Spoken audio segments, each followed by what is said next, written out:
Hi everybody, welcome down to Carter's Golf and welcome to my lockdown. Haven't stepped foot outside in about 3 weeks, which is great.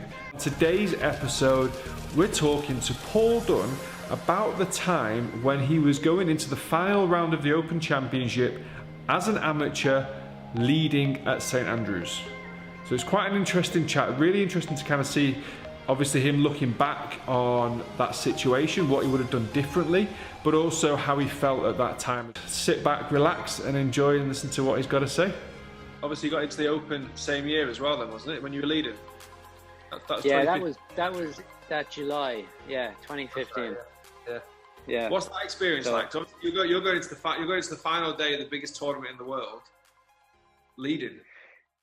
Yeah, look, I'd love to go back and do it now. You know, I'm in a much better place to deal with that sort of thing now than I was then. But looking back on it, I remember I felt great. At the time, I was really struggling with my grip when it rained. Right. And I hadn't played through any of the rain that week, just without the way the draw went. Obviously, to be where I was obviously on the right side of the draw. And I remember I was warming up and I was hitting it great. Everything was feeling good. And just as I went to hit my last few shots in the range, I felt a few drops come down and my brain just switched to, oh, fuck. Please let this stop. And it kind of switched my mindset from positive to negative, you know, and I went out then, obviously shitting myself a little bit. But, and then I got off to a bit of a ropey start and it was just kind of downhill from there. But I probably wasn't mentally ready for that stage unless things fell the way they needed to. Like I would have needed the weather to be right, you know, to get off to the right start, the right field. So like there was too much needed to go right for me for it to be a good day, when now I think I'm much better equipped to deal with, you know, things falling out of plan a little bit. Did you find on that last day or did you find on the last day you're almost trying to defend the lead instead of attack it like you were on the other days? Was it a conscious? No, I think I don't think so. I went out thinking if I shot four I remember that week, every day I had a number in mind that I thought would be, you know, what I needed to shoot that day. And I was pretty much on or around it most days. I remember going out thinking, you know, the first couple of rounds I had 69 in my head and I'd shot I was 6 under through 2 rounds. So I didn't shoot 69 twice. However it worked, I shot whatever. And then I had 68 in my head for the third round, shot 66. And I went out the last round when I was warming up, 68 was in my head, 4 under. I thought 4 under was easily doable around the course without having to do anything spectacular. And then, but it was really the moisture got in my head with the rain. I started struggling with my right hand grip. Then I hit a bad tee shot off the second where my hand slipped off the club completely. And then that kind of got in my head. And then I got out of being focused on the right things. Turns out 4 under would have got me in a playoff. So at least I can predict that's only useful if I'm trying to make money on Paddy Power though. some better websites are available. Some buzz though to be more obviously in contention. Crazy amount of media attention in and around it, which would have been quite a new feeling as well. Range, obviously the crowds as well. Final group of the Open. I tell you what, I played the NCAAs. I don't know how long before. It might have been 3 or 4 weeks beforehand. And I was doing quite well, and that was live on Golf Channel. So that was the first time playing really in front of cameras. But the one thing I remember about that, it was obviously there's no towers around the place set up. It was more handheld cameras, and they were very invasive. You know, in the amateur stuff, like they'd be very close to you, and then you'd hit a shot, and they'd run up like right into your face. So that happened 3 or 4 weeks before. So the last couple of rounds, when I was doing quite well, I had to deal with that, and that was weird. So in some way, in the professional environment of the Open, where things have to stay back further, and the cameras are probably better quality, they can zoom in more, and the crowds are further back rather than kind of surrounding in behind you.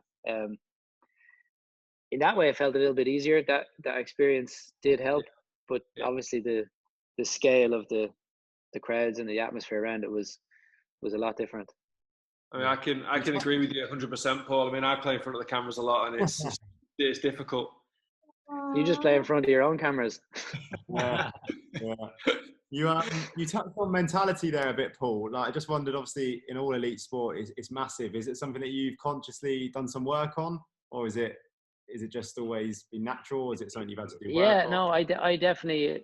I mean, I like everyone. I'd read the Bob Rotella books and all the sports psychology bits that go around it. But for me, like, experience is the most valuable part of it. It's very easy to read something, but you don't. I found I didn't fully understand it until I went through it and reflected. Then I did do some work mentally for a year and a half with Enda McNulty in Ireland, and we did some good work together.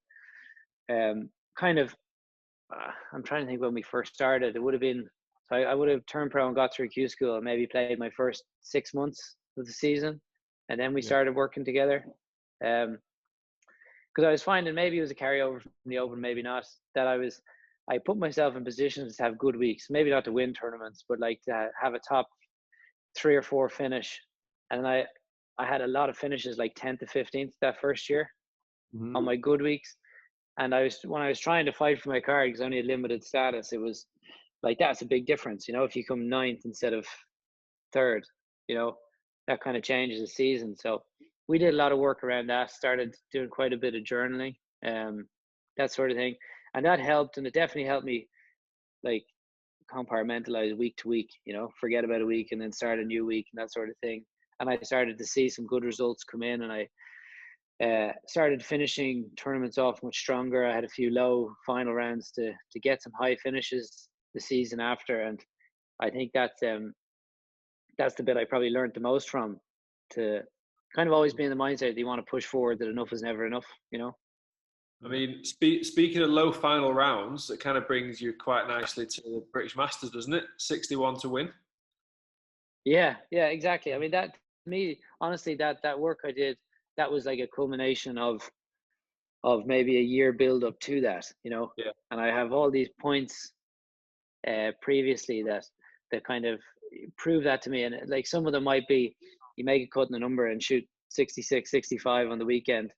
Like, that was the tournament before the British Masters I played, was the KLM 2 weeks before.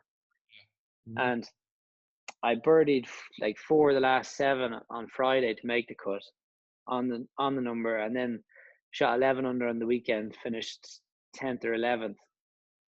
But then it's amazing, because one of those things, if I didn't do that, if I missed the cut by 1, who knows if I'd won 2 weeks later, you know.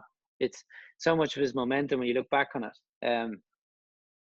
So there was probably 6 or 7 big weeks like that, kind of building up to it, that kind of helped experience-wise to get ready for a final round like that, which turned out to be, obviously I played great. I got off to a great start, but like, sometimes in rounds like that, I was 5 under through 6, had a 3-shot lead. You know, if it was a couple of years previous, I'd have probably just been trying to hold on to a 3-shot lead, rather than, you know, thinking, just keep pressing forward, just keep playing the holes in front of you, see how many birdies you can make, type of thing. All right, so really interesting chat with Paul. So big thanks to Paul for coming on. The full podcast is available on iTunes and Spotify. You just need to search A Goal in One. So that's right, it's a football golf podcast, A Goal in One. You get it? So guys, thanks very much for watching. If you enjoyed this video, please do give it a like and comment below. How would you have been? How would you think about the club golfer that walks up the 18th with, I don't know, he needs a par to beat his handicap and possibly drop down a shot. Paul Dunne's an amateur going into the biggest golf tournament in the world on a Sunday with the whole world watching at the home of golf. Try and imagine how you would feel in that situation, because it'd be pretty mental, wouldn't it? So yeah, big thanks to Paul for coming on. Please subscribe to the channel, and see you soon.